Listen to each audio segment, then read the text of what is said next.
Thanks, Becca. Yeah, that's right. Well, we've been on break. Iowa athletics have definitely been in full swing. Mary Kate and I followed the Hawks to the Outback Bowl in Tampa and watched them fall to the Florida Gators 30-3. Yeah, that was a very rough game, but following the loss, Iowa football is seeing a few changes. Offensive coordinator Greg Davis actually retired, and the Hawks promoted former offensive line coach Brian Ferentz as the replacement. The coaching staff will also see a new wide receiver coach, running backs, and special teams coach, and will also be adding a new quarterbacks coach. Yeah, that'll be really exciting. So a lot of changes, hopefully good changes coming to Iowa football. Yeah, especially with signing day coming up as well. That's right. Well, as football ended, basketball started their Big Ten play in late December, and after falling to Northwestern Sunday night, the Hawks sit at 3-3 in conference play.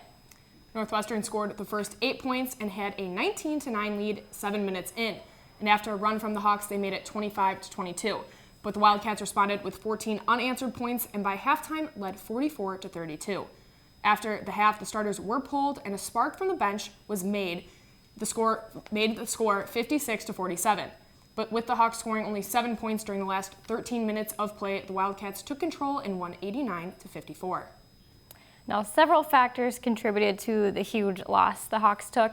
They shot only 35% the whole game. They went 4 of 17 from the three-point range. They had 14 turnovers. And then, of course, their leading scorer, Peter Jock, was held to only 4 points the whole game.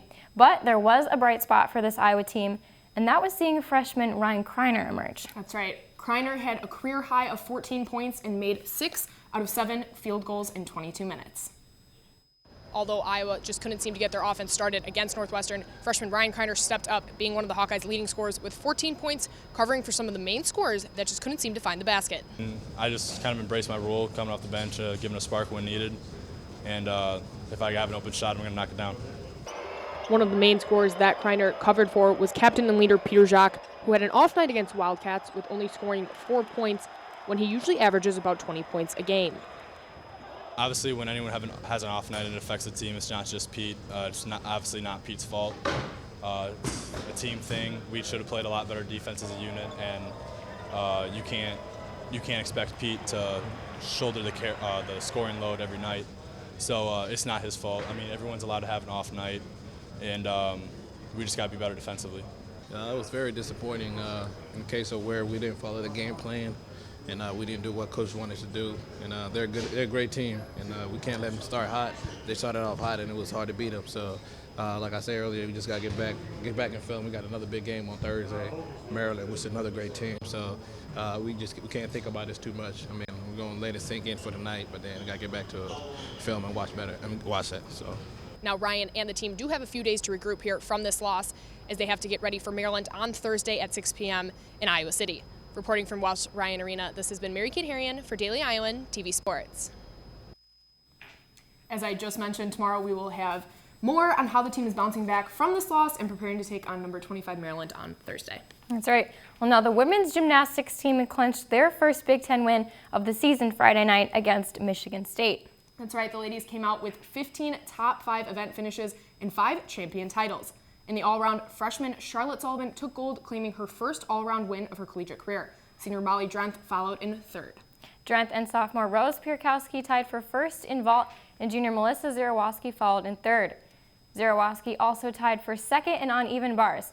Metcalf and freshman Claire Kaji tied for first on beam. The ladies finished the night with a 49.05 score on floor. Zarowoski finished second overall, with Kaji close behind to tie for third, and Sullivan and Lainey Snyder to tie for fourth. The Lady Gym Hawks also competed on Sunday against California Berkeley, but fell by only 1.1 points.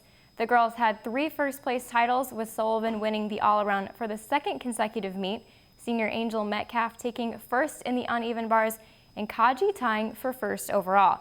The Gym Hawks will travel to Columbus, Ohio next Saturday to take on Ohio State. That's right, and along with an update from men's basketball tomorrow, we will also take a closer look at some very important people that are part of the women's basketball team. Becca, back to you.